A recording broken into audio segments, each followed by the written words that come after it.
Hi, Rough Dog here again. This is my third video for using Artrage. On this one I'm just answering some feedback. I've had a few of you asking about how I do hair in my portraits. So what I'm just going to do is just talk about the two of the main steps that I go through. First of all, how I approach my layering of the hair in terms of using the layers, which I cover in the first video, so please do watch that to get a bit more information about what I'm talking about there. And then also the actual tools I use to paint and draw the hair itself. The first thing I'm going to stress is that when it comes to drawing hair, there are no shortcuts really. If you want your hair to look good and have some detail to it and look close to real as you're able to get, that's what I always aim for. I'm not saying that's what I achieve, but that's what I aim for. Then what you're going to be doing is spending several hours with a tablet drawing individual strokes of strands of hair with something like the pencil tool. So it's going to be time consuming. So what I'm going to do first of all, to show you how I break down the layering of hair, I'm just going to load up one of my images and it's going to look a bit odd, but let's have a quick look.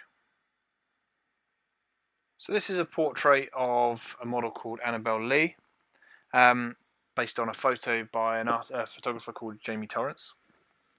And what this is basically I've gone back through and colour filled in certain layers of the portrait to show visually what's going on in terms of what layers I'm using to do the hair of Annabelle. It comes down to three main layers most of the time.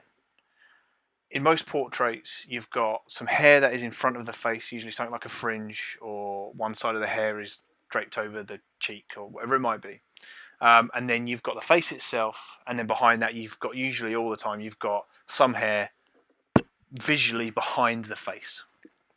So using my layer system, which I talked about in video 1, I've got here, the red layer is the hair that is in front of her face.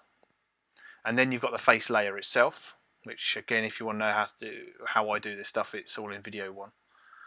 And then you've got these other three colours here. You've got this orange layer here, which is the furthest layer behind.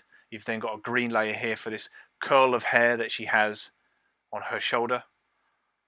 And then you've got another layer here in blue, which is probably what I just created to add a bit more strands of hair and some detail to it. But it usually comes down to three layers. A layer for the hair that's in front of the face itself, and then another layer behind that is the hair that is behind her face, usually behind an ear or whatever. So this is what I do. And now, how do I actually create these layers? Well, I will fill in most of the area using something like an oil brush tool. So if I got an oil brush tool, and let's just say in this case I paint in blue, just to show you what I mean. So I would paint in blue, and I would, not blue, why is it coming up in white? Let's do that again, blue. So if I painted this all in blue, I would go as close to the edges as I possibly could for following my pencil line. So if I just load up that layer and show you what that looks like.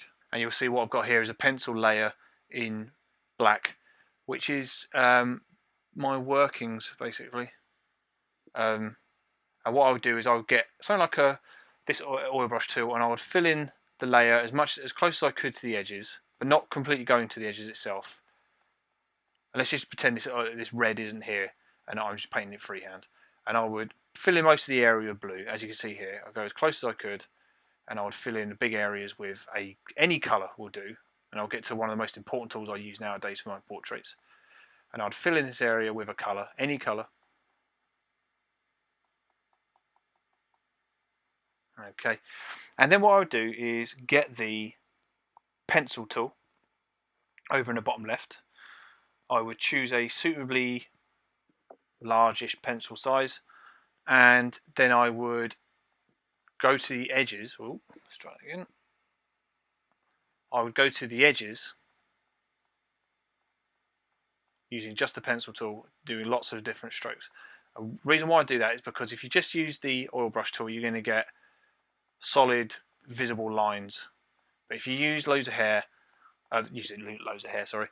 pencil tools, loads of pencil strokes, just constantly over and over again. So I'm using a graphics tablet, and I would go close to the edges as I could and fill in that area with separate lines, and it just looks more natural to get those all the edges of the area of that layer being drawn with a pencil tool. And then what you can use over here, you'll see it's a very small box in the near the top right hand corner of the screen here. When you move your cursor over the layer that you've created, what you can actually click on is you get these 4 options that appear with your cursors over it. You can click on the padlock and then click on lock transparency. And this is a brilliant tool in Artrage. So I could create this layer, I could do all that stuff, I could paint in any colour I want and define that area of hair, okay, in any colour I wanted, green, blue, yellow, purple, whatever. Because afterwards we can just change it to whatever colour we want. Once I've created that area and defined it by painting most of it with a brush and then going around the edges with a pencil tool and putting in those individual strands of hair with the pencil tool, you can then go to the layer, move your cursor over it, over the pad of the layer locks, and then choose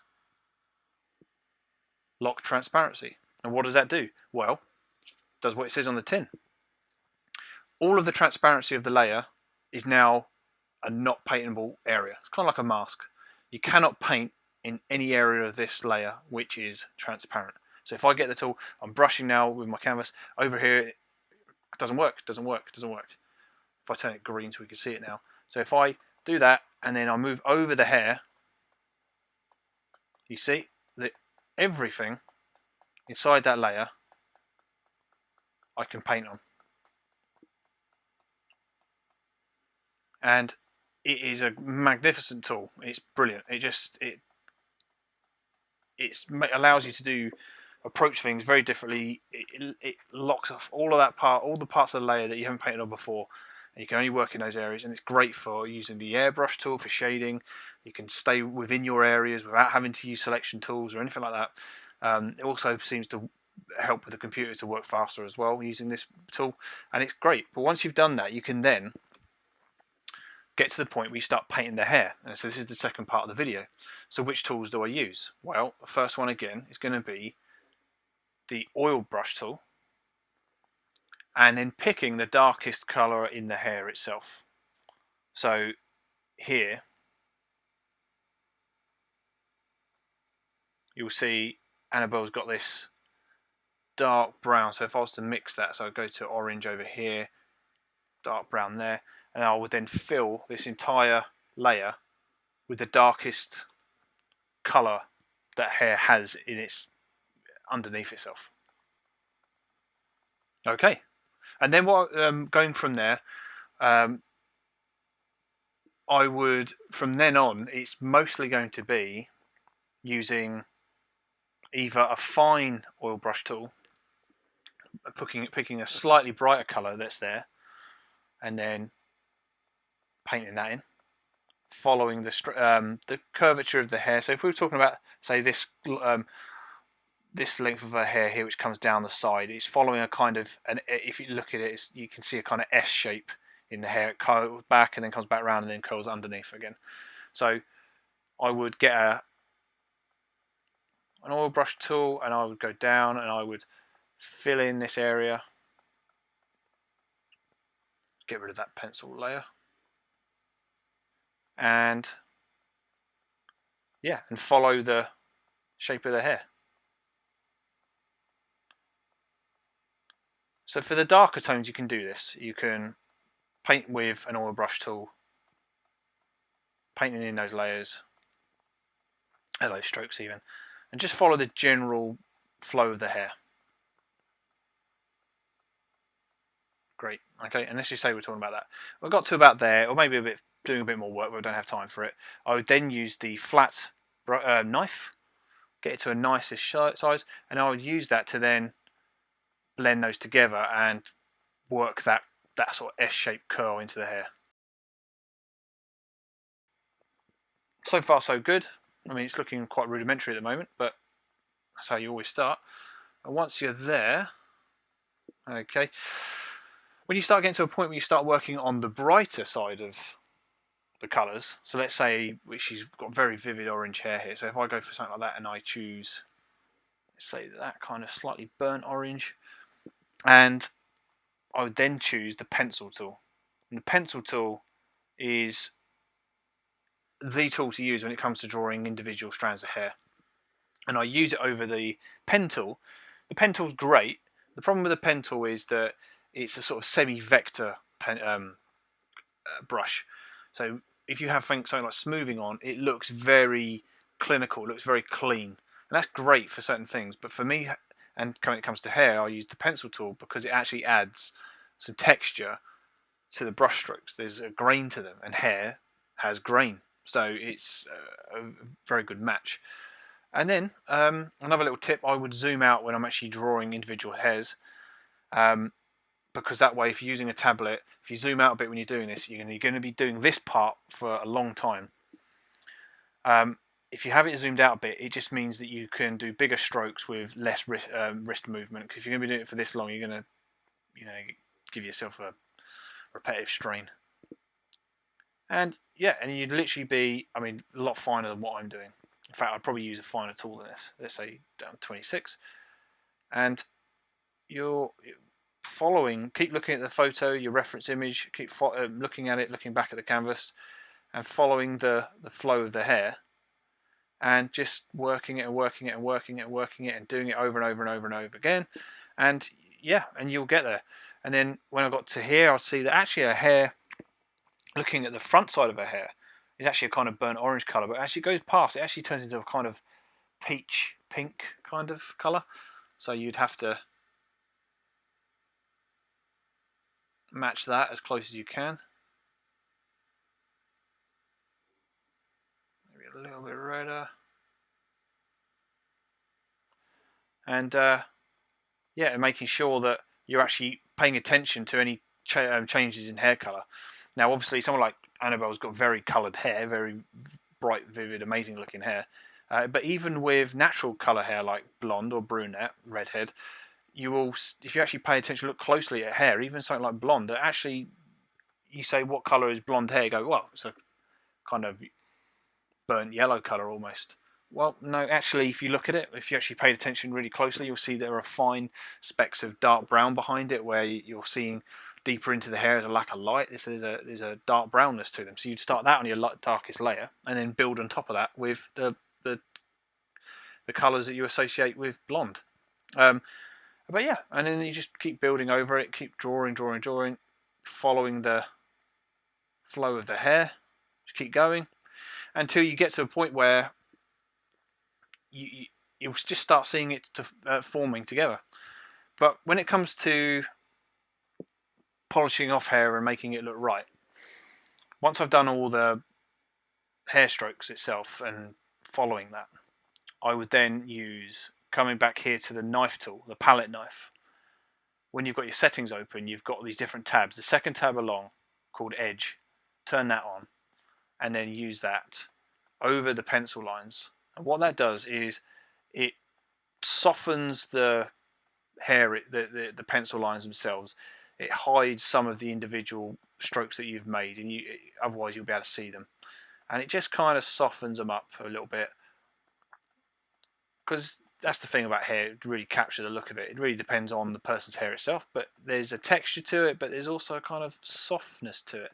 So if you draw with just the pencil tool, you tend to find that even though I said it's better than the pen tool, it still can have a kind of almost slightly clinical look to it, kind of technical look. And this palette knife tool does a great job of just softening the edges. That's what Artrage is very good at, softening the edges, making it look more natural and less clean and a bit more messy as such, in a great way. And then when you get to a point, you'll have something that looks good as hair. So if I load the final image for you again, this is what it can look like. So yeah, this is one I made earlier.